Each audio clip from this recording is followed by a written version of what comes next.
করি আল্লাহ তাদের সকলকে শহীদ হিসাবে কবুল করুন। যারা আহত পঙ্গু হয়েছেন আল্লাহ তাদেরকে সুস্থতার নিয়ামত দান করুন। আমরা সকলের প্রতি গভীর শ্রদ্ধাশীল, কৃতজ্ঞ, ঋণী। আজকের এই সংসদ গতানুগতিক কোনো সংসদ নয়, এটা 24-এর রক্তের উপর দাঁড়িয়ে থাকা একটি সংসদ। আজকে আপনি এই মহান সংসদের স্পিকার বা অভিভাবক নির্বাচিত হয়েছেন এবং আপনার সাথে ডেপুটি স্পিকার হিসেবে জনাব কায়সার কামাল সাহেব নির্বাচিত হয়েছেন। আমরা দুইজনকেই অভিনন্দন জানাই। মাননীয় স্পিকার, বাংলাদেশের স্বাধীনতার পরপর 55টি বৎসর আমরা অতিক্রম করে এসেছি।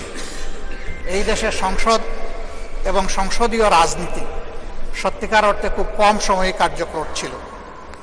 অল্প যেটুকু সময় ছিল জনগণ তার সুবিধা পেয়েছে। বেশিরভাগ সময় ফ্যাসিজমের কবলে পড়ে এই সংসদ ছিল অনেকটা দামি সংসদ, অকার্যকর। এবং আপনি যে বিরল সম্মানে আজকে ভূষিত হয়েছেন, এই জায়গায় অভিভাবকত্বের দায়িত্ব যারা পালন করেছেন অতীতে, তারা নিজের উপর, সংসদের উপর, দেশবাসীর উপর, গণতন্ত্রের উপর, মানুষের অধিকারের উপর তারা সুবিচার অনেকেই করতে পারেননি। আমরা আশা করি আপনার এই অভিভাবকত্বের জায়গা থেকে, আপনি যদিও একটা দল থেকে নির্বাচিত হয়ে সংসদে এসেছেন, কিন্তু ইতিমধ্যেই আপনি ঘোষণা দিয়েছেন যে আপনি জাতীয়তাবাদী দলের স্থায়ী কমিটির সদস্য পদ থেকে পদত্যাগ করেছেন। এখন আপনি সকলের। আমরা মনে করি আপনার কাছে সরকারি দল এবং বিরোধী দল আলাদা কিছু হবে না। আপনার কাছে আমরা সুবিচার পাব, জাতির কল্যাণে যে কথাগুলো বলতে চাইব সেই কথাগুলো বলার সুযোগ আপনার কাছ থেকে পাব। আপনার নেতৃত্বে এটি একটি গতিশীল সংসদ হবে, এটা আমরা আশা করতে চাই। আমরা আশা করতে চাই অতীতে যে মন্দ নজির সৃষ্টি হয়েছে বিভিন্ন সময়, এটি নতুন করে আর হবে না। আজকের এই সংসদে অনেক তরুণ সদস্য এখানে আজকে এসেছেন। আমিও বয়সে একটু বেশি হলেও আমিও তরুণ। আমার জীবনে এটা প্রথমে এই সংসদে ঢুকে, সুতরাং আমিও তরুণদের একজন। সেই তরুণরা যারা এখানে প্রাজ্ঞ আছেন, অতীতে যারা এই মহান সংসদের সদস্য বারবার নির্বাচিত হয়েছেন, তাদের কাছ থেকে আমরা ভালো কিছু শিখব।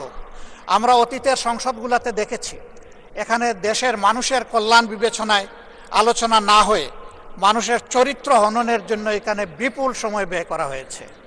আমি আপনাকে বিনীতভাবে অনুরোধ করব, এই সংসদ যেন কারো চরিত্র হননের কেন্দ্রে পরিণত না হয়। আপনার কাছ থেকে কেউ সামান্যতম সুযোগও যেন এই ব্যাপারে না পায়। আমরা চাই এই সংসদ শুধুমাত্র জনকল্যাণে প্রতিষ্ঠিত হবে এবং পরিচালিত হবে। আমি আস্থাশীল, গভীর আস্থাশীল, আপনি একজন লড়াকু মুক্তিযোদ্ধা, আপনি পারবেন ইনশাআল্লাহ এই সংসদকে সফলভাবে নেতৃত্ব দিতে। আমরা আপনার সঙ্গত প্রত্যেকটি বিষয়ে কথা দিচ্ছি, আমরা আপনাকে সমর্থন দিব, সহযোগিতা দিব, আপনার জন্য দোয়া করব। আমরা আপনার কাছ থেকে শুধু ইনসাফ আশা করব। আপনি যদি এই সংসদের উপর ইনসাফ করেন, তাহলে 18 কোটি মানুষের উপর ইনসাফ করা হবে। কারণ রাষ্ট্রের গুরুত্বপূর্ণ 3টি অঙ্গের একটি হচ্ছে সবচেয়ে গুরুত্বপূর্ণ অঙ্গ। এই অঙ্গটা যখন সুস্থ সবলভাবে পরিচালিত হবে, বাকি 2টা অঙ্গ সরাসরি সেইভাবেই কাজ করবে। মাননীয় স্পিকার, আবারও বলি, জুলাইয়ের রক্তের উপর দাঁড়িয়ে এই সংসদ, জুলাইয়ের একটা প্রত্যাশা ছিল, একটা মাত্র স্লোগান ছিল, উই ওয়ান্ট জাস্টিস। আমি আবার এটা এখন উচ্চারণ করলাম, উই ওয়ান্ট জাস্টিস। আপনার মাধ্যমে সমাজের সকল অসঙ্গতি, অন্যায়, অপরাধ, দুর্বৃত্তপনা, এটা রাজনৈতিক হোক, অর্থনৈতিক হোক, সাংস্কৃতিক হোক, এই সবগুলার অবসান ঘটবে এই সংসদকে কেন্দ্র করে।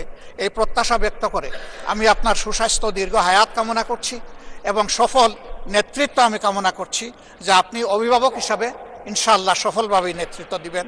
আল্লাহ হাফিজ। আসসালামু আলাইকুম রহমতুল্লাহ।